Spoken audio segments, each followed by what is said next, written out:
नमस्कार दोस्तों, मैं हूं पराग और स्वागत करता हूं आप लोगों का अपने चैनल पैरा ट्रेड में। दोस्तों, वाइकॉफ स्टार्टर सीरीज़ को हम लोग आगे बढ़ाते हैं। लास्ट वीडियो में हम लोगों ने स्टार्ट किया था स्केमेटिक ऑफ एक्यूमुलेशन और इसमें हम लोगों ने फेज़ ए को डिस्कस किया था कि फेज़ ए क्या होता है। तो स्केमेटिक को हम आगे बढ़ाते हैं, एक्यूमुलेशन की स्केमेटिक को एक छोटा सा एक क्विक रिवाइज कर लेते हैं फेज़ ए के लिए कि क्या फेज़ ए है। देखिए, पहली चीज़ क्या है कि अगर हम बात करते हैं ओवरऑल स्केमेटिक की, तो इसमें 5 फेज़ होते हैं। Phase A, B, C, D और ई। तो हम लोग जो फेज़ ए है, पहले इसको देखते हैं कि फेज़ ए एक्चुअली क्या है। जब कोई स्टॉक एक डाउन ट्रेंड में है और जहां पर स्मार्ट मनी को ये फील होता है कि अब प्राइस फेयर है या हमें यहाँ पर अब बाई करना चाहिए, तो उस डाउन ट्रेंड को वो रोकना शुरू करते हैं। रोकना किस फॉर्म में शुरू करेंगे? In form of volume. हमें वॉल्यूम दिखाई देना शुरू हो जाता है। मेन चीज़ ये है, इजीली हम लोग इस ट्रेंड, जब एक डाउन ट्रेंड चल रहा है तो इसको हम इजीली आइडेंटिफाई कर सकते हैं कि राइट यहाँ पर हमारा एक वॉल्यूम आना स्टार्ट हो गया है। मींस अब हम इस स्टॉक को अपनी वॉच लिस्ट में रख सकते हैं। पर्पस हमारा होगा कि जब हमें एक प्रॉपर ग्राउंड मिलेगा, उस ग्राउंड मींस हमें एक सपोर्ट लेवल, प्रॉपर एक सपोर्ट लेवल मिलेगा, उस सपोर्ट के लेवल पर हम अपना स्केमेटिक ड्रॉ करना स्टार्ट कर देंगे। तो सबसे पहले प्रीलिमिनरी सपोर्ट हमें मिलता है और उसके बाद फाइनली क्लाइमेटिक एक्शन हमें मिलता है। उस क्लाइमेटिक एक्शन पर हमें क्या मिलता है? हमें एक सपोर्ट मिलता है, जहां पर जैसी लाइन मैंने शो की हुई है, एक हमें सपोर्ट लेवल मिलता है। और जिस बार पर ये डाउन ट्रेंड हमारा स्टॉप होता है, उसको हम लोग कहते हैं कि यहाँ पर एक क्लाइमेटिक एक्शन हुआ, सो कॉल्ड सेलिंग क्लाइमैक्स मिला, या फिर मैं कहूँ कि सेलर्स का एग्जॉशन मिला।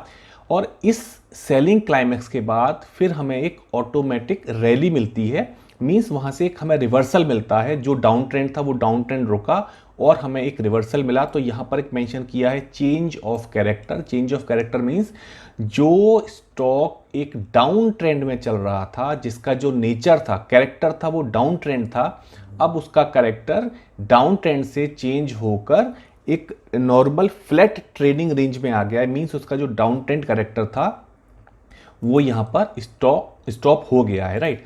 तो ये हुआ हमारा फेज ए। फेज ए में बेसिकली क्या हुआ कि स्टॉपिंग द प्रीवियस ट्रेंड, जो भी प्रीवियस ट्रेंड है हमारा, वो हमारा स्टॉप होता है। ये प्रीवियस ट्रेंड हमारा अप ट्रेंड भी हो सकता है, डाउन ट्रेंड भी हो सकता है। मेरे कहने का मतलब ये है कि जो स्कीमेटिक हम ड्रॉ कर रहे हैं, हो सकता है वो एक्यूमुलेशन हो सकता है वो री एक्यूमुलेशन हो सकता है वो डिस्ट्रीब्यूशन हो, या फिर हो सकता है कि वो रीडिस्ट्रीब्यूशन हो। तो बेटर वर्ड क्या है कि जो प्रीवियस ट्रेंड है, वो प्रीवियस ट्रेंड हमारा फेज ए में स्टॉप होता है, जहां पर हम कहते हैं कि हमारा जो स्टॉक का कैरेक्टर है, वो कैरेक्टर हमारा चेंज हो गया है। अब जो हमारा ये क्लाइमैक्स हमें मिलता है, इस क्लाइमैक्स का क्या यूज़ हो सकता है? देखिए, पहली चीज़ क्या है कि जब हमें कोई क्लाइमैक्स वहाँ पर मिलता है, सेलिंग क्लाइमैक्स, तो सबसे पहले हमें क्या सोचना चाहिए कि अब जो हमारा एक ट्रेंड चल रहा है, प्रीवियस ट्रेंड, अब वो हो सकता है कि वहाँ से रिवर्स हो सकता है। श्योरिटी नहीं है। श्योरिटी कब तक नहीं है? जब तक कि उसका टेस्टिंग नहीं हो जाता है। तो सबसे पहले हमें ये चीज़ एक मुझे कहना चाहिए, जो हमारी थिंकिंग है कि वो जो ट्रेंड चल रहा है, क्या उस ट्रेंड में हम बने रहें अगर हमारी कोई ट्रेड पोजीशन है या नहीं। तो सबसे पहले वो चीज़ हमें वहाँ पर अपनी थिंकिंग को स्टॉप करना होगा। और अगर आपकी कोई पोजीशन जो प्रीवियस ट्रेंड के अकॉर्डिंग है, तो ये एक आपको चांस है कि जहां पर आपको अपना प्रॉफिट बुक कर लेना चाहिए। तो हमारा अगर कोई प्रॉफिट है, हम किसी पोजीशन में है, कोई हमारी ट्रेड है, तो वहां पर हम अपना प्रॉफिट बुक कर सकते हैं। तो ये तो हमारा यूज हुआ क्लाइमैक्स का। अब हम बात करते हैं क्लाइमैक्स के बाद जो हमें सेकंड एक्शन मिला था, वो था हमारा ऑटोमेटिक रैली।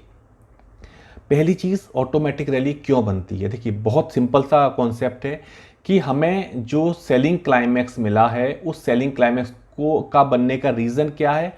उसका बनने का रीज़न ये है कि जो भी एक यहाँ डाउन ट्रेंड था हमारा, यहाँ पर आकर सेलर्स का एग्जॉशन शुरू हुआ। तो जो एग्रेसिव सेलर्स थे, उन एग्रेसिव सेलर्स ने अपनी एंट्री, जो फर्दर एक एंट्री थी, उसको स्टॉप कर दिया। तो जब सेलर्स की एंट्री वहां पर बंद हो गई, सेलर्स ने अपनी ट्रेड को लेना बंद कर दिया, फर्दर शॉर्ट्स बनना जो है वो स्टॉप हुआ। मींस जो डाउन ट्रेंड था वो स्लो डाउन होना, उसका स्लो डाउन होना स्टार्ट हो जाएगा। तो पहली चीज़ क्या है कि एग्रेसिव सेलर्स की एंट्री बंद हो जाती है।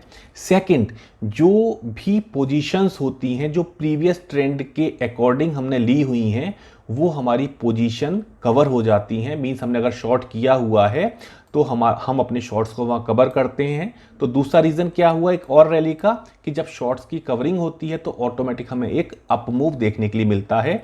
और तीसरा पॉइंट क्या है ऑटोमेटिक रैली का रीज़न, कि जहां पर नया बायर ये देखता है कि ओके सेलिंग इसकी बंद हो रही है और एक वॉल्यूम हमारे पास आ रहा है, और जो एक अपमूव जो आना शुरू हो रहा है may be because of covering of shorts, तो यहां पर न्यू बायर फिर से एंट्री यहां पर लेता है। और जब न्यू बायर एंट्री लेगा तो ऑटोमेटिक हमें एक अपमूव देखने के लिए मिलेगा। तो ये रीज़न हुआ कि ऑटोमेटिक रैली मिलने का क्या रीज़न है। अब हम कहते हैं कि क्या हम फ़ायदा ले सकते हैं ऑटोमेटिक रैली से। सबसे पहली चीज़ क्या है कि जो क्लाइमेटिक एक्शन, जो हमने एक सेलिंग क्लाइमेक्स जिसके बेसिस पर हमने ग्राउंड को ड्रॉ किया है, वो अगर जेन्युइन है, तो अगर मैं ये कहता हूं कि यहां पर हमें एक सेलिंग क्लाइमेक्स मिला है, अगर ये जेन्युइन है तो हमें एक रिवर्सल मिलना चाहिए, जिसको कि हम कहते हैं ऑटोमेटिक रैली। तो ऑटोमेटिक रैली का जो पर्पस हुआ, मेन पर्पस क्या है कि आइडेंटिफाई करना कि क्या ये जेन्युइन सेलिंग क्लाइमेक्स है या फिर एक फर्दर डाउन मूव की तैयारी है। तो ऑटोमेटिक रैली का सबसे जो सही यूज़ है वो यूज़ ये है कि सेलिंग क्लाइमेक्स जेन्युइन है या नहीं। अगर जेन्युइन है तो हमें अप मूव मिलेगा, और जेन्युइन अगर नहीं है तो फर्दर एक हमें डाउन मूव मिलेगा। तो पहला फायदा ऑटोमेटिक रैली का ये है। दूसरा फायदा क्या है कि जो सेलिंग क्लाइमेक्स है, हमारा सेलिंग क्लाइमेक्स हमें एक बॉटम प्रोवाइड करता है, एक सपोर्ट लेवल प्रोवाइड करता है। और जो ऑटोमेटिक रैली होती है, ऑटोमेटिक रैली हमें एक मैक्सिमम हमें यहाँ पर मिलता है। मैक्सिमम मीन्स हमें एक रेजिस्टेंस लेवल मिलता है। तो सेलिंग क्लाइमेक्स बार से हमें ट्रेडिंग रेंज का बॉटम मिलता है, और जो ऑटोमेटिक रैली है, ऑटोमेटिक रैली से हमें ट्रेडिंग रेंज की अपर लिमिट मिलती है। तो अब मैं बात करूं कि सेलिंग क्लाइमेक्स और ऑटोमेटिक रैली दो चीज़ें हमारे पास में है। ऑटोमेटिक रैली ने हमें रेजिस्टेंस लेवल दिया, या ट्रेडिंग रेंज का जो मैक्सिमम है, जो अपर पोर्शन है, वो हमें लेवल दिया। और सेलिंग क्लाइमेक्स ने हमें ट्रेडिंग रेंज का लोअर लेवल दिया। तो ये हमारे यूज़ हो गए सेलिंग क्लाइमेक्स के और ऑटोमेटिक रैली के, राइट। यहाँ पर आकर हमारा फेज़ एक कंप्लीट हो जाता है, और हमारा जो कैरेक्टर है स्टॉक का, वो स्टॉक का कैरेक्टर चेंज हो जाता है, जो कि अब डाउन ट्रेंड से फ्लैट या साइडवेज ट्रेंड में आ जाता है इसका कैरेक्टर। ये हुआ हमारा फेज ए। अब हम बात करते हैं फेज ए में एक चीज़ और मैं ऐड करूंगा, सेकेंडरी टेस्ट।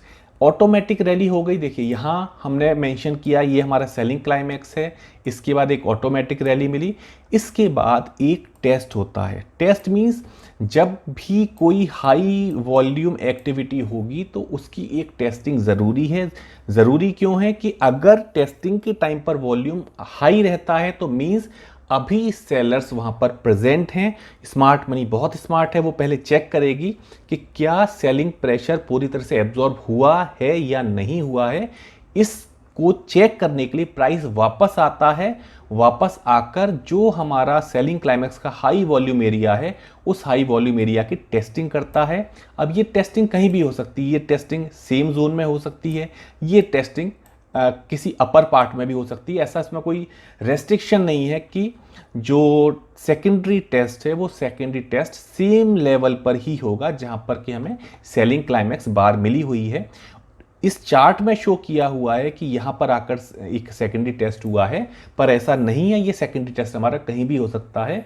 और मेन चीज़ हमें क्या समझनी है कि मार्केट हमारे चार्ट्स को फॉलो नहीं करेगा, हमारे कॉन्सेप्ट क्लियर होने चाहिए। हमें पता होना चाहिए कि राइट ओके, अगर यहाँ प्राइस एक डाउन मूव में आ रहा है तो यहाँ पर हमें अपना एक सेकेंडरी टेस्ट हमारा हो सकता है। वो मैंने कहा ना, कहीं भी वो चीज़ें, कहीं भी ट्रेडिंग रेंज में किसी भी साइट पर वो एक टेस्ट हो सकता है। मेन चीज़, मेन कंसर्न क्या है, वॉल्यूम। उसका वॉल्यूम कम होना चाहिए। अगर वॉल्यूम ज़्यादा होगा, ज़्यादा वॉल्यूम शो करता है प्रेजेंस ऑफ सेलर, और अगर हाई वॉल्यूम है इसका मतलब ये है कि अभी टाइम लगेगा।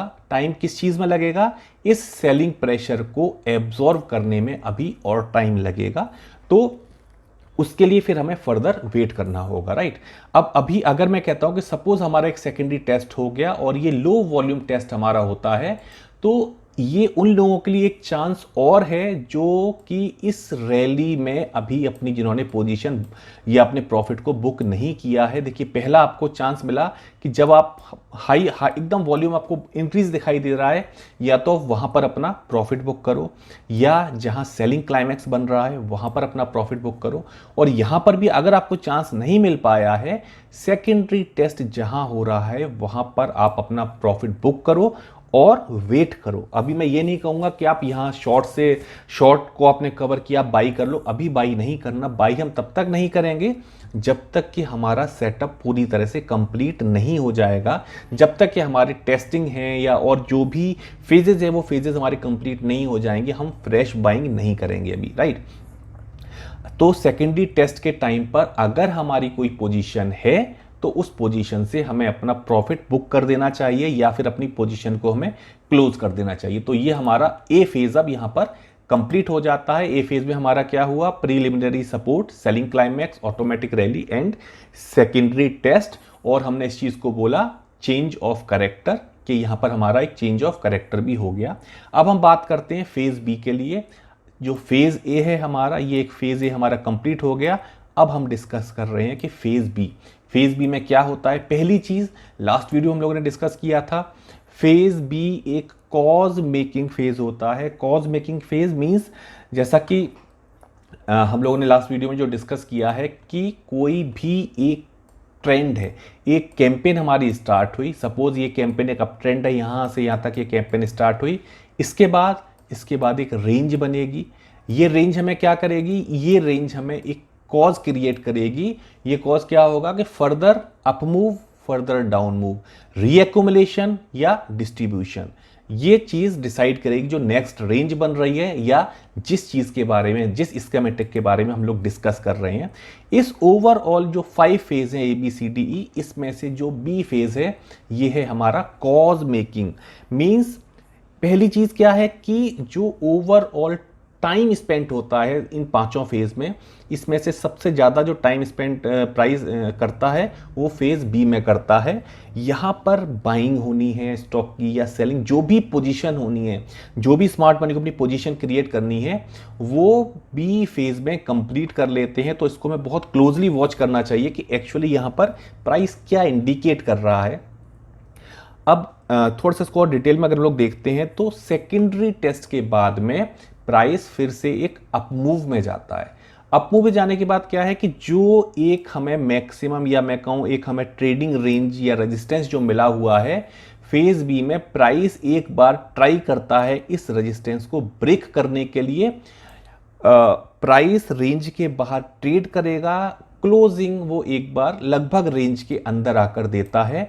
और ये हमें देता है जो जिस प्राइस ने ऑटोमेटिक रैली के मैक्सिमम को या ऑटोमेटिक रैली से जो हमारा एक रेजिस्टेंस लेवल बना है इसको ब्रेक किया, ये हमें एक और लेवल देता है। फर्दर अब हम लोग एक लाइन और ड्रॉ कर देते हैं। देखिए, एक चीज़ हमें ये भी समझनी है, मिल भी सकता है ये पोजीशन, नहीं भी मिल सकता है, पॉसिबिलिटी है मिलता है। अगर नहीं मिलेगा तो अब बाकी जो फेज है उसके अकॉर्डिंग हम लोग इसको देखते जाएंगे। लेकिन मोस्ट ऑफ द टाइम मैंने देखा है कि ये चीज़ जो है एक सेकेंड लेवल जो है वो मोस्ट ऑफ द टाइम मिलता है हमें। तो बी फेज में क्या हुआ कि बी फेज में एक हमें बार मिली। उस बार ने क्या किया कि जिसमें प्राइस ने रेंज को ब्रेक किया, ब्रेक करके रेंज के ऊपर ट्रेडिंग किया। यहां पर क्या होगा, जो भी ब्रेकआउट ट्रेडर हैं उनके लिए एक ये ट्रैप है। यहां पर वो बाई करेंगे कि यहां पर एक ट्रेडिंग रेंज बन रही है, ओके, ब्रेकआउट के साथ उन्होंने बाई किया, लेकिन अल्टीमेटली प्राइस ने ट्रेडिंग रेंज के अंदर आकर क्लोजिंग दी। तो वो लोग उसको मुझे कहना चाहिए एक ट्रैप मूव था, यहां पर ब्रेकआउट ट्रेडर ट्रैप हो गए। और इस एक्शन को, जो ओवरऑल ये एक्शन है, इस एक्शन को हम लोग बोलते हैं अपथ्रस्ट एक्शन। इस बार कोई हमने अपथ्रस्ट एक्शन कहा और अपथ्रस्ट एक्शन से हमें क्या मिला, हमें मिला एक और रेजिस्टेंस लेवल जिसको कि हम ड्रॉ कर देते हैं। राइट, एक और हमें लेवल मिल गया, यहां पर हमने इसको ड्रॉ कर दिया। अब इसके बाद क्या होगा, प्राइस फिर से वापस ट्रेंड इस दोबारा से इस ट्रेडिंग रेंज में आ गया और यहाँ पर फिर से इसका मूवमेंट स्टार्ट हो जाएगा। अभी इस जब तक हमारा ये फेज चल रहा है, जब तक ये हमारा एक्यूमुलेशन के जो फेजेस हैं, इसमें price most of the time trading range के अंदर ही रहेगी। बस एक छोटी सी रेंज के अंदर हमें ट्रेडिंग होती रहेगी। अब ओवरऑल हमें देखना है कि price most of the time trade कहाँ कर रही है। अगर प्राइस अप मूव में है वहाँ वॉल्यूम अप मूव के टाइम ज़्यादा हो रहा है, एक्सपेंड हो रहा है, या डाउन मूव के टाइम वॉल्यूम एक्सपेंड हो रहा है या वॉल्यूम कम हो रहा है। ये सारी चीज़ें जहाँ से हम क्लूज लेना शुरू करते हैं कि क्या पॉसिबिलिटी है, यहाँ पर क्या हो सकता है। फेज है, हम ब्लैंक हैं, हमें सिर्फ ये पता है कि हम एक स्कीमेटिक ड्रॉ कर रहे हैं, उसके आगे हम इन फ्यूचर एक्यूमुलेशन लेवल करेंगे या डिस्ट्रीब्यूशन लेवल करेंगे, अभी भी नहीं पता। बी फेज क्लूज मिलना शुरू होते हैं कि price most of the time कहाँ पर होल्ड अपने आप को कर रही है, या जो प्राइस एक्शन हो रहा है वो प्राइस एक्शन अप मूव को सपोर्ट कर रहा है या फिर वो प्राइस एक्शन डाउन मूव को सपोर्ट कर रहा है। जब आप कुछ चार्ट्स बनाएंगे तो आपको आइडिया लगेगा कि किस तरह से इस चीज को देखना है। हालांकि जो चीज मैं कह रहा हूं, आपको सिंपल प्राइस एक्शन देखना है, वॉल्यूम का एक्सपेंशन देखना है, तो ये आपको कुछ क्लूज मिलना शुरू होंगे कि यहां पर अभी एग्जैक्टली क्या हो रहा है, राइट। अब इसके बाद क्या है कि प्राइस ने रेंज को ब्रेक किया, नया लेवल मिल गया, प्राइस ने वापस से नीचे आना शुरू किया। अब इस केस में देखिए क्या हो सकता है कि प्राइस में भी हो सकता है कि जो लेवल एक सेलिंग क्लाइमेक्स का लेवल बना है, इस लेवल को होल्ड करे, इसको पेनिट्रेट ना करे, या दूसरा सिनेरियो भी हो सकता है कि प्राइस इस लेवल को ब्रेक करे। मैंने दूसरा चार्ट ओपन किया हुआ है, यहां पर क्या है कि यहां पर आकर जो एक हमने बोला अपथ्रस्ट एक्शन, ये हमारा अपथ्रस्ट एक्शन है, जहां पर प्राइस ने एक बार ट्रेडिंग रेंज को ब्रेक किया, ट्रेडिंग रेंज को ब्रेक करके क्लोजिंग वापस से रेंज के अंदर दी। तो जहां पर मैंने कहा था कि अब हम लोग एक लेवल और ड्रॉ कर देते हैं। अब हमारे पास रेजिस्टेंस के दो लेवल हैं। पहला लेवल हुआ जो ऑटोमेटिक रैली के हाई से हमें मिला, और दूसरा लेवल हुआ जो हमें अपथ्रस्ट एक्शन के बार से मिला। ये दो लेवल हमने मेंशन कर दिए, दोनों हमारी अब रेजिस्टेंस लाइन हो गई, फर्स्ट एआर से और सेकंड हमारा अपथ्रस्ट एक्शन से। इसके बाद प्राइस वापस से ट्रेडिंग रेंज के अंदर आया और यहां पर अपना ट्रेडिंग स्टार्ट करता है।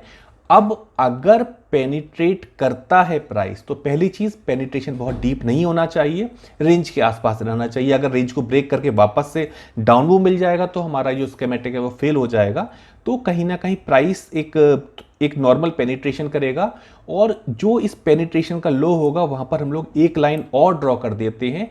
एक ये और सेकंड टेस्ट हुआ, मतलब अगर लाइन हमारी पेनिट्रेट हो रही है लेकिन प्राइस जोन को नहीं लीव कर रहा है, जोन में है प्राइस, अभी ब्रेक किया, वापस से प्राइस ट्रेडिंग रेंज में आ गया, सेकेंडरी टेस्ट हुआ। इस सेकेंडरी टेस्ट को हम लोग कह सकते हैं कि जो फेज ए है इसके लिए एक नॉर्मल सेकेंडरी टेस्ट हो गया, कि एक बार प्राइस ने दोबारा से टेस्टिंग की कि क्या यहां पर अभी सेलर्स हैं। अगर सेलर्स होंगे यहां पर, तो जब भी हम इस लेवल को ब्रेक करेंगे जो सपोर्ट लेवल है, और सेलर्स अगर यहां पर हैं, तो ऑटोमेटिक प्राइस यहां से ब्रेक करके एक डाउन मूवमेंट हमें देखने के लिए मिल जाएगा। लेकिन अगर सेलर्स नहीं है तो प्राइस क्या करेगा, प्राइस वापस से रेंज के अंदर जाएगा, जो एक इंडिकेशन हमें देगा कि राइट अभी यहां पर सेलर्स नहीं है, और हमारा फर्दर जो रेंज है वो आगे कंटिन्यू हो जाएगी, और जो स्कीमेटिक हम ड्रॉ कर रहे हैं उस पर हम दोबारा से वहां पर वेट करेंगे आगे क्या मूवमेंट हो रहा है। अब हमने क्या इसमें चीजें की, अब हमने एक लाइन यहां पर और ड्रॉ कर दी, और हमने लाइन इसमें कौन सी ड्रॉ की, लाइन जो सेकेंडरी टेस्ट की लाइन है। जैसे कि हमने एक लाइन यहां ड्रॉ की थी, सेम ऐसे ही अब हमने एक लाइन यहां पर ड्रॉ कर दी। अब हमारे पास दो रेजिस्टेंस लाइन है और हमारे पास दो सपोर्ट्स लाइन हो गई, राइट। अब इस बी फेज के अंदर ओवरऑल एक ट्रेडिंग, नॉर्मल ट्रेडिंग होती रहेगी। मे बी इसमें टेस्ट और भी टेस्ट हो सकते हैं, जैसे सपोज एक टेस्ट यहां दिखाया हुआ है, तो secondary test, number of secondary test हो सकते हैं। जब तक कि स्मार्ट मनी कॉन्फिडेंट नहीं हो जाती है बायर या सेलर्स को लेकर, तब तक टेस्टिंग चलती रह सकती है। तो यहां पर आके हमारा बी फेज कंप्लीट हो गया। तो बी फेज में हमें दो नए लेवल मिले। ये लेवल मिल भी सकते हैं, ये लेवल नहीं भी मिल सकते हैं, राइट। ओवरऑल लेवल्स अगर मिलते हैं, ये हमारा बायर्स के लिए ट्रैप हो गया, और ये हमारा कहीं ना कहीं एक सेलर्स के लिए ट्रैप हो गया। फिलहाल अकॉर्डिंग टू दिस चार्ट हमारे पास अब 2 सपोर्ट लाइन हो गई और 2 रेजिस्टेंस लाइन हो गई। इसके बाद यहां हमारा बी फेज कंप्लीट हो जाता है। अब हमारे पास आता है सी फेज। देखिए सी फेज बहुत इंपॉर्टेंट फेज है। बी फेज जो भी हमारा कॉज है वो कॉज क्रिएट हो गया है। जब कॉज क्रिएट हो गया है तो अब हम किस चीज के लिए प्रिपेयर करेंगे?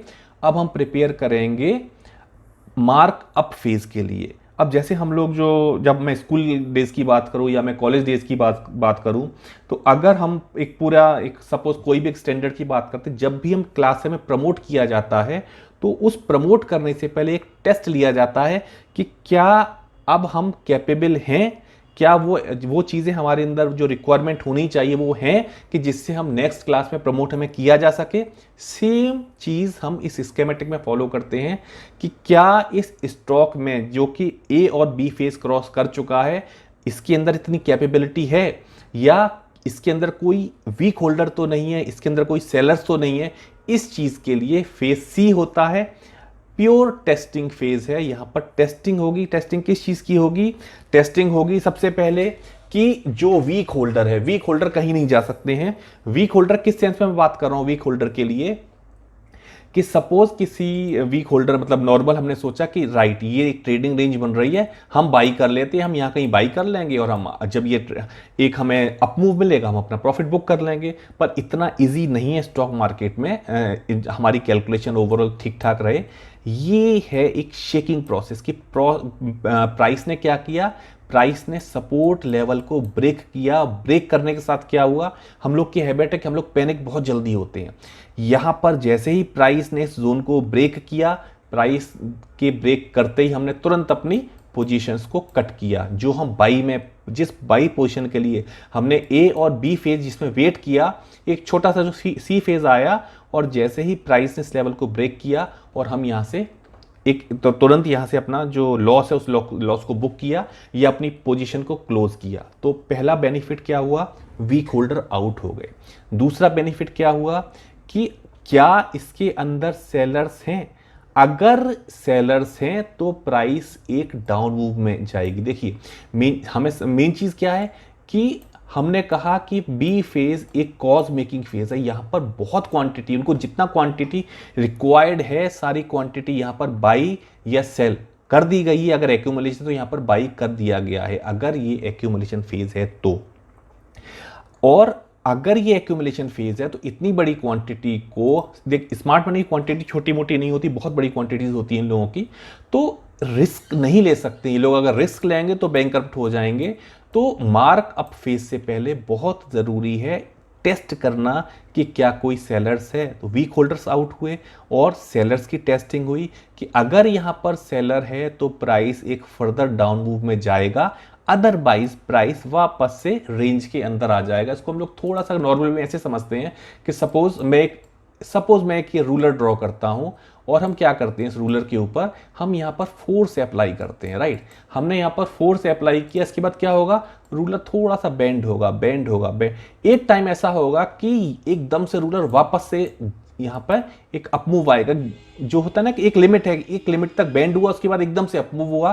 तो ये जो अपमूव आया, ये जो ओवरऑल जो ये एक्टिविटी आई, इस एक्टिविटी को हम लोग बोलते हैं स्प्रिंग।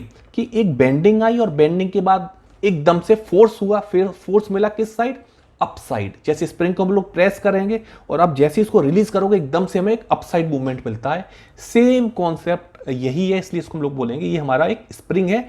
स्प्रिंग बहुत इंपॉर्टेंट है। और मैं ये कहूं कि अगर हमें बाई करना है, जैसे अभी मैंने बोला कि अगर आपकी कोई प्रीवियस पोजीशन है तो आपको कहां निकलना है, आपको यहां अपनी जो पोजीशन उसको क्लोज करना है। सेकंड चांस आपको यहां मिला या थर्ड चांस आपको यहां मिला जब सेकेंडरी टेस्ट हुआ, जो आपकी एग्जिस्टिंग पोजीशन है उसको क्लोज करने के लिए।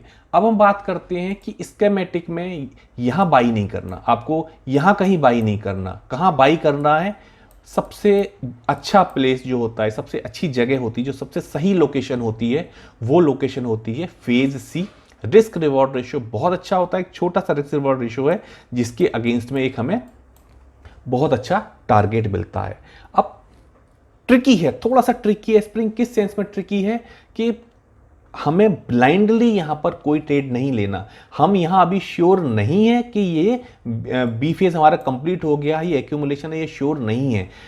यहाँ पर हमें क्लोजली वॉच करना पड़ेगा कि एक्चुअली यहाँ पर प्राइस मूव किस तरह से कर रही है। प्राइस अगर डाउन मूव में गई है तो किस तरह से प्राइस हमारा वापस होता है। अगर मैं सपोज एक लेवल ड्रॉ करता हूं, अब यहाँ पर क्या मेथड हो सकता है कि प्राइस ने जस्ट एक अप मूव लिया और प्राइस वापस आ गया। प्राइस ने अप मूव लिया विद वॉल्यूम अप मूव लिया और उसके बाद हमें डाउन ट्रेंड मिलता हुआ शुरू हो गया। तो मेन चीज क्या है? मेन चीज है हमें देखना कि प्राइस किस तरह से रिएक्ट कर रही है। अगर प्राइस रेंज के नीचे, जो हमारा सपोर्ट लेवल है उसके नीचे एक डाउन मूव लिया और उसके बाद प्राइस वापस से रेंज के अंदर आती है, ये एक स्ट्रॉन्ग सिग्नल है। सपोज ये एक डाउन मूव आया हमारा और प्राइस उसके बाद एक वापस से रेंज के अंदर आ गई। क्या इंडिकेशन है? इंडिकेशन ये है कि यहां पर सेलर्स नहीं है, या फिर मैं कहूं कि बायर्स बहुत स्ट्रांग है, सेलिंग प्रेशर को पूरी तरह से एब्जॉर्व कर लिया गया है। तो ये जो पॉइंट है जहां पर ये कंफर्म होता है कि ये स्प्रिंग है, मेन चीज है कंफर्मेशन आपका कि क्या ये स्प्रिंग है या नहीं। और अगर आपको एक कंफर्म होता है कि राइट यहां पर अब सेलिंग प्रेशर नहीं है, या फिर मैं कहूं कि यहां पर अब बायर्स डोमिनेटिंग है, तो ये जगह होती है हमारे बाई करने के लिए किसी भी स्टॉक को जहां पर रिस्क रिवॉर्ड रेशो बेस्ट होता है, राइट। तो अब हमारा सी फेज हुआ। सी फेज में आने के बाद अब हम कहते हैं कि राइट यहां पर हमारा टेस्टिंग हो गया और अब हमारी एक जो बाई है वो मैं बाई कर सकते हैं। देखिए बाई की जगह क्या है, पहला पॉइंट हमारा बाई का है, पहला लोकेशन ये है और दूसरा लोकेशन ये है। या तो आप ट्रेडिंग रेंज के बॉटम पर ट्रेड करो, या फिर जब रेंज ब्रेक हो जाए रेंज के ऊपर जाकर ब्रेक करो। सेंटर में बाई करना रिस्की होता है क्योंकि उसमें मूवमेंट का जो प्लेस है, देखिए यहां पर मूवमेंट का कितना स्पेस है। आप सपोज यहां बाई कर रहे हो तो आपके पास लिमिटेड स्पेस है डाउन साइड का। आप अगर सेंटर में बाई कर रहे हो तो आपके पास बहुत बड़ा स्पेस है कि जहां पर आप डाउन मूव देख सकते हो। तो अवॉइड करना चाहिए ट्रेडिंग रेंज के सेंटर में बाई करना। तो पहला प्लेस हमारा हुआ बाई का सी फेज, या फिर हम जब जोन को ब्रेक कर देते हैं तो हम वहां पर बाई कर सकते हैं, राइट। अब हम सी फेज जब हमारा कंप्लीट हो गया, अब हम एंटर करते हैं डी फेज के लिए। एक स्प्रिंग की डेफिनेशन भी दी हुई है। स्प्रिंग जो ओवरऑल है वो क्या हमें शो करती है? इनएबिलिटी टू डिक्लाइन, कि यहां से स्टॉक का जो प्राइस है वो डाउन मूव या डिक्लाइन वहां से पॉसिबल नहीं है, जो हमें एश्योरेंस देता है या जो हमें सही लोकेशन देता है बाई के लिए। अब हम बात करते हैं फेज डी की। फेज ए, बी, सी, तीन चीजें हम लोगों ने कंप्लीट कर ली। फेज ए में हमने चेंज ऑफ कैरेक्टर देखा, फेज बी में हमने कॉज क्रिएट किया, चाहे वो एक्यूमुलेशन कॉज हो चाहे वो डिस्ट्रीब्यूशन कॉज हो। फेज सी में टेस्टिंग हुआ। डिस्ट्रीब्यूशन का जो टेस्टिंग होता है वो भी सी फेज में होगा। जब हम लोग डिस्ट्रीब्यूशन डिस्कस करेंगे तब उस चीज को एक्सप्लेन करेंगे। अभी फिलहाल हम लोग एक्यूमुलेशन को डिस्कस कर रहे हैं। तो फेज सी में हमारा टेस्टिंग हो गया, मतलब अब हम तैयार हैं प्रमोट होने के लिए नेक्स्ट क्लास के लिए, राइट। अब फेज डी में हम देखते हैं कि फेज डी में एक्चुअली क्या होता है। पहली चीज जो यहां पर मेंशन की हुई है, change of character. Change of character means एक कैरेक्टर हमने यहां चेंज कर लिया और दूसरा कैरेक्टर हम यहां पर चेंज कर रहे हैं। मींस डाउन मूव से फ्लैट, नाउ फ्लैट से अप मूव, ये हमारा चेंज ऑफ कैरेक्टर हुआ। स्प्रिंग हमने देखा, स्प्रिंग कंफर्म हुआ और उसके बाद प्राइस में एकदम से हमें इसको बोलते हैं SOS. SOS means signal of strength, means यहां से जो मूव मिलेगा। सपोज मैं ये कहता हूं कि इस ट्रेडिंग रेंज के अंदर जब हमें अप मूव मिलना शुरू हुआ, सपोज ये हमारा अप मूव है, तो ये जो अप मूव होगा ये इसमें हमारा जो स्प्रेड है वाइड स्प्रेड होगा। वॉल्यूम ओवरऑल, जैसे वॉल्यूम में मेंशन देखिए किया हुआ है, ओवरऑल वॉल्यूम में एकदम से इंक्रीमेंट दिखाई देगा, एकदम से बढ़ा हुआ वॉल्यूम दिखाई देगा। मींस जो हमारी रैली है वो हाई वॉल्यूम होगी। रैली रिएक्शन मींस रिएक्शन पर वो लो वॉल्यूम होगी। तो जो ये जो फॉर्म बनेगा इसको हम बोलते हैं कि ये हमारा एक स्ट्रॉन्ग अप मूव है। डी फेज में अल्टीमेटली हमें ट्रेडिंग रेंज को ब्रेक करना है और जो हमारा इसमें मूवमेंट होगा उस मूवमेंट में rally high volume, reaction, low volume, और जो ये पॉइंट्स आएंगे इसको हम लोग कहेंगे लास्ट पॉइंट ऑफ सपोर्ट, कि यहाँ पर लास्ट पॉइंट ऑफ सपोर्ट है। इसके अकॉर्डिंग प्राइस जोन को, अपने इस रेंज को, जो क्रीक लेवल मेंशन किया हुआ है, एक्चुअली जो रेजिस्टेंस लेवल है उसको हम लोग क्रीक लेवल बोलते हैं। और जब हम लोग डिस्ट्रीब्यूशन की बात करेंगे तो बॉटम को हम लोग वर्ड यूज करेंगे आइस, राइट। ये आइस हम लोग वर्ड यूज करेंगे। अभी फिलहाल मैं क्रीक वर्ड यूज कर रहा हूं।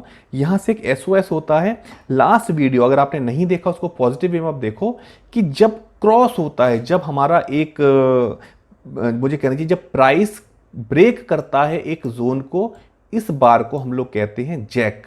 Jack means jump across the creek, right. तो इस जैक को हमें देखना है कि जैक किस तरह से इसको क्रॉस कर रहा है और यहां पर एक बाइंग अपॉर्चुनिटी जनरेट होती है। पहली चीज, जैक पर हमें बाई नहीं करना है। ऐसा नहीं है कि प्राइस ने जस्ट ब्रेक किया और हमने यहां पर बाई कर लिया। क्यों नहीं करना है? पॉसिबिलिटी है कि ये एक और टेस्टिंग को, पॉसिबिलिटी है कि अभी प्राइस इतना स्ट्रांग नहीं हो या अभी बायर्स में इतनी स्ट्रेंथ ना हो कि यहां एकदम से हमें बाई करना है। बेटर वे क्या है कि हमें वेट करना है फॉर जो बैकअप आता है, backup to the edge of the creek.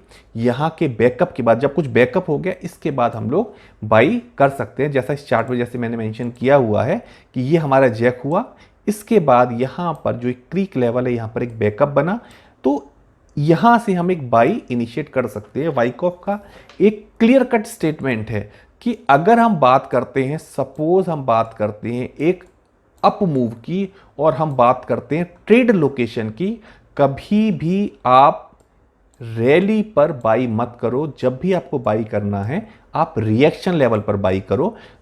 यहां इसका रिएक्शन ये हुआ और यहां पर कुछ बैकअप बनना शुरू हुआ जो हमें स्ट्रेंथ देता है, जो हमें क्लियर कट कंफर्मेशन देता है कि राइट, यहां से अब हम बाई कर सकते हैं। क्यों बाई कर सकते हैं? क्योंकि प्राइस पर्टिकुलर लेवल को, जो एक क्रीक लेवल है, इस लेवल को होल्ड कर रहा है। तो आपको पहले जैक देखना है कि जैक का मूवमेंट कैसा है, और उसके बाद BUEC का क्या स्टेटस है, क्या वहां पर प्राइस होल्ड कर रहा है लेवल को या नहीं।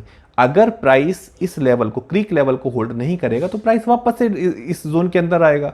और अगर ये एक एक्यूमुलेशन है तो प्राइस दोबारा से अटेम्प्ट करेगा, उसके बाद एक अपमूव पर जाएगा। तो आप एंटर करो जब कंफर्मेशन आ जाए, जब ये कंफर्मेशन आ जाए कि यहां पर प्राइस जो है वो क्रीक लेवल को होल्ड कर रहा है, उसके बाद बाइंग एडवाइजेबल है, राइट। तो अब हमारा ABCD फेज कंप्लीट हो गए और अल्टीमेटली ई फेज दिखाया है कि जहां से प्रॉपर हमारा एक अपमूव स्टार्ट हो जाता है। ये ओवरऑल हमारा एक अपमूव आया। ये जैसे जैक मेंशन किया, पहली चीज चेंज ऑफ करेक्टर हो गया, ये हमारा चेंज ऑफ करेक्टर हुआ, यहां पर प्राइस ने होल्ड किया। फेज ई में हम एक प्रॉपर अपमूव देखते हैं। तो ये हमारे ओवरऑल जो 5 फेज थे एक्यूमुलेशन के, वो पांचों फेज हमारे कंप्लीट हो गए। थोड़ा सा इसको ब्रीफ अगर करते हैं, हर एक फेज को देखते हैं कि क्या है फेज में। पहला फेज हमारा जो ए फेज है वो क्या करता है कि जो प्रीवियस ट्रेंड है, चाहे वो अप ट्रेंड है चाहे वो डाउन ट्रेंड है, सबसे पहले प्रीवियस ट्रेंड को स्टॉप करेगा। बी फेज हमारा क्या करेगा, जो कॉज है उसको क्रिएट करेगा। सी फेज में हमारी टेस्टिंग आ जाएगी जो कंफर्म करेगी कि राइट, अब ये यहाँ से हम एक कंफर्मेशन आता है। और उसके बाद डी फेज जहाँ से अपमूव आना स्टार्ट होता है, और ई फेज मीन्स फिफ्थ फेज जहाँ से हम फर्दर अपमूव देखते हैं। तो ये हमारा ओवरऑल एक एक्यूमुलेशन फेज हुआ। अब इसको एक एग्जाम्पल के फॉर्म में और हम लोग देखते हैं कि अगर मैं एक एग्जाम्पल की बात करता हूं कि एग्जाम्पल में किस तरह से हम लोग इस चार्ट को ड्रॉ कर सकते हैं। जस्ट अ मोमेंट गाइस, मैं एक चार्ट ओपन करता हूं, राइट। यहां पर मैंने ये जुबल फूड का 1 आवर का चार्ट ओपन किया है। एक अब यहां सबसे पहले यहाँ जैसे क्लियरली इंडिकेट हो रहा है कि ये बहुत ज़्यादा यहाँ पर वॉल्यूम शो हो रहा है। तो अभी हम क्या करते हैं कि यहाँ सबसे पहले हम लोग एक लेवल ड्रॉ करते हैं, जो लेवल हमें प्रोवाइड करेगा एक सपोर्ट। यहाँ पर मैंने एक लेवल ड्रॉ कर दिया, जस्ट अ मिनट गाइस। ये एक हमारा लेवल ड्रॉ हो गया और इस लेवल को यहाँ इसको हम लोग मेंशन करते हैं कि ये हमारा एक सेलिंग क्लाइमैक्स हो गया। यहां मैं इसको मेंशन कर देता हूं, सेलिंग क्लाइमैक्स, राइट। अब सेलिंग क्लाइमैक्स के बाद जैसा कि कहा ऑटोमेटिक रैली आनी चाहिए। क्यों आनी चाहिए? क्योंकि यहां पर नए सेलर, एग्रेसिव सेलर की एंट्री बंद हो गई। दूसरा रीजन, शॉर्ट कवरिंग यहां पर होगी। शॉर्ट कवरिंग क्यों होगी? कि अगर एक डाउट है कि यहां से अप डाउन ट्रेंड स्टॉप हो रहा है, एक शॉर्ट कवरिंग रैली मिलेगी। थर्ड पॉइंट, हो सकता जब ये दो चीजें ऐड होती हैं तो नया बायर यहां पर आता है जो हमें एक अपमूव देगा। तो अब हमारे पास क्या हुआ? सेलिंग क्लाइमैक्स मींस हमें एक सपोर्ट लेवल मिल गया, और ऑटोमेटिक रैली मींस हमें यहां पर एक मैक्सिमम मिला, या फिर मैं कहूंगा कि हमें एक यहां पर रेजिस्टेंस लेवल मिल गया। तो अब सेलिंग क्लाइमैक्स से हमें एक सपोर्ट लेवल मिला और ऑटोमेटिक रैली से हमें एक रेजिस्टेंस लेवल मिला। इसके बाद देखो प्राइस ने क्या किया कि प्राइस वापस से रेंज में आई, और रेंज में आने के बाद टेस्टिंग होना स्टार्ट हो जाता है कि यहां पर अगर वॉल्यूम हाई होता है, अभी ओवरऑल वॉल्यूम हमारा काफी लो है, अगर वॉल्यूम हाई है तो फिर एक फर्दर डाउन मूव मिल सकता है, या फिर प्राइस फिर से इसी रेंज में ट्रेड करेगी, और तब तक ट्रेड करेगी जब तक कि सेलिंग प्रेशर, जो हाई वॉल्यूम है, कहीं ना कहीं सेलर्स का वॉल्यूम है, जब तक कि वो हाई वॉल्यूम एब्जॉर्ब नहीं हो जाता है तब तक हम वेट करेंगे, या प्राइस एक रेंज में ट्रेड करती रहेगी। तो ये हमारी टेस्टिंग हुई, और इसके साथ हमारा जो कहना चाहिए मुझे ए फेज हमारा यहां पर कंप्लीट हो जाता है।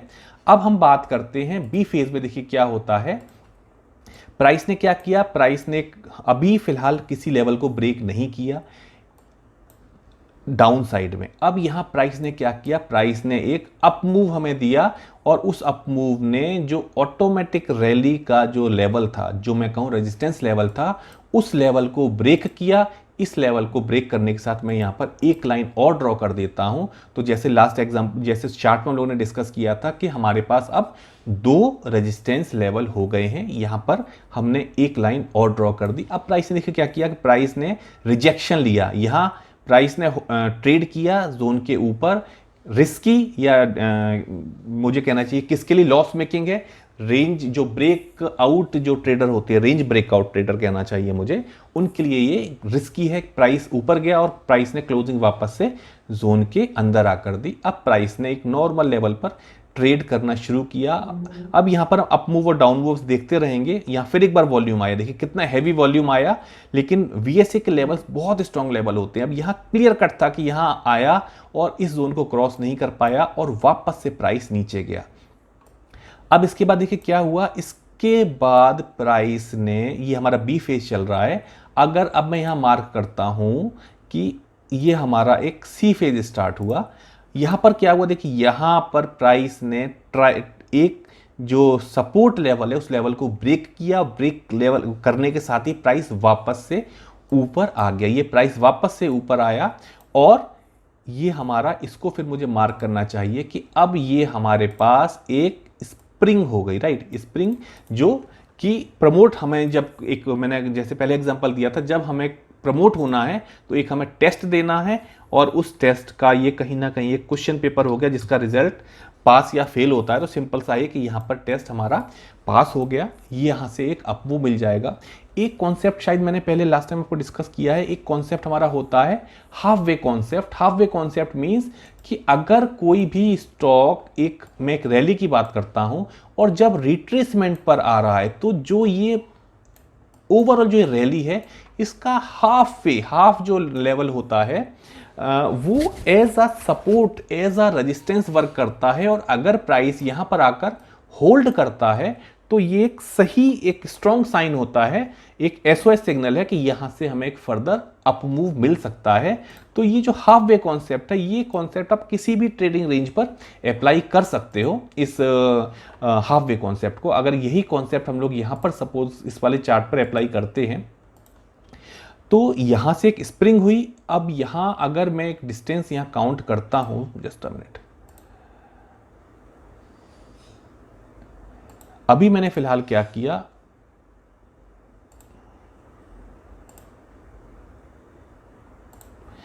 ये जो रैली बनाई, ये जो रैली है स्प्रिंग से पहला जो अप मूव है वहां तक की एक रैली है, और इसका ये मैंने हाफ मूव ले लिया है, मतलब हाफ वे ले लिया है इसका। अब इसके बाद देखो क्या हुआ कि प्राइस ने यहां से अप मूव लिया और एक बार कोशिश क्या की कि रेंज को ब्रेक किया, जो हमारे पास दो लेवल हैं उस रेंज को ब्रेक किया, और उसके बाद प्राइस ने वापस किया और होल्ड कहां कर रहा है, लगभग जो हमारा हाफ वे जो है, ट्रेडिंग रेंज का हाफ वे है या इस रैली का जो हाफ वे है, वहां पर अपने आप को होल्ड कर रहा है।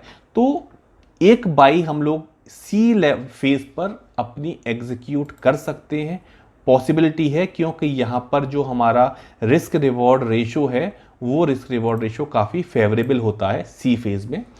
अदरवाइज हम लोग फिर जब ये क्रॉस हो जाएगा उसके बाद हम लोग बाई करेंगे, मींस ट्रेडिंग रेंज को ब्रेक होने के बाद। अभी प्राइस ने क्या किया, प्राइस ने यहीं अप मूव डाउन मूव यहां किए और उसके बाद प्राइस ने फिर जोन को ब्रेक किया। यहां अगर मैं कहूं, जस्ट अ मिनट गाइस, कि ये हमारे पास एक लेवल है जहां पर हमारे पास ये दो लाइंस आई हुई हैं। यहां पर मैंने एक ओवरऑल इसको एक जोन बना दिया है, इसको थोड़ा सा ना ये आउटसाइड हो गया रेक्टेंगल, जस्ट अ मिनट, ये ज़्यादा प्रॉपर है। अब यहाँ क्या है कि अब प्राइस ने यहाँ छोटे से एरिया में अपने आप को होल्ड किया, और होल्ड करने के बाद फिर प्राइस ने इस जोन को ब्रेक किया, और ब्रेक करने के बाद फिर देखिए किस तरह से मूवमेंट इसका शो आता है। अब ये एक स्ट्रॉन्ग अपथ्रस्ट बना विदाउट और लेकिन कहाँ, जोन के ऊपर एक जोन को इसने क्रॉस किया। जोन को क्रॉस करने के बाद फिर जुबल फूड ने एक बहुत अच्छा हमें अप मूव दिया है।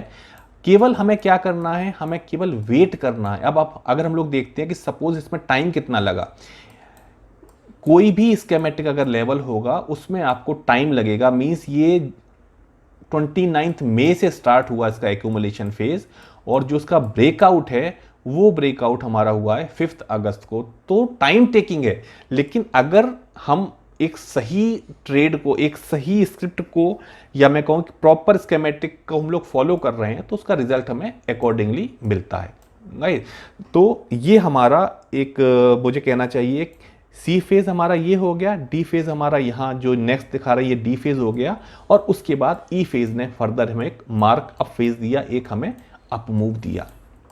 तो स्कीमेटिक ये मैं नहीं कहूंगा कि बहुत इजी है, ट्रिकी है, लेकिन इसमें जो मेन चीज रिक्वायर्ड है वो है रिक्वायर्ड आपका पेशेंस लेवल, कि आप कितने पेशेंस के साथ में स्कीमेटिक को वॉच कर सकते हैं, और उसका जो क्लोजली वॉच मुझे कहना चाहिए, केवल वॉच नहीं, कितने प्रॉपर वे में आप उसको क्लोजली वॉच कर सकते हैं, और इवेंट आप उसके लेवलिंग, प्रॉपर लेवलिंग कीजिएगा। आपको सही जगह पर एंट्री करनी चाहिए, और वो जब schematic A B C D, आप जैसे जिक्सा पजल में कई बार एग्जांपल दे चुका हूं, पीस बाय पीस आप उसको मैच कराते जाइए, अल्टीमेट जो रिजल्ट आएगा उसमें आपको पता होगा कि यहां पर मुझे क्या करना है। तो आप ट्राई कीजिएगा स्कीमेटिक को ड्रॉ करने के लिए। आपको कोई कंफ्यूजन होता है तो आप मैसेज कर सकते हो मैसेज बॉक्स में जाकर। तो हमारा ओवरऑल एक्यूमुलेशन यहाँ पर फेज कंप्लीट हो जाता है। अब नेक्स्ट वीडियो में हम लोग डिस्ट्रीब्यूशन फेज को एक्सप्लेन करेंगे। चलिए दोस्तों, वीडियो देखने के लिए बहुत बहुत धन्यवाद, और अगले वीडियो में आपसे फिर से मुलाकात होगी। Thank you very much.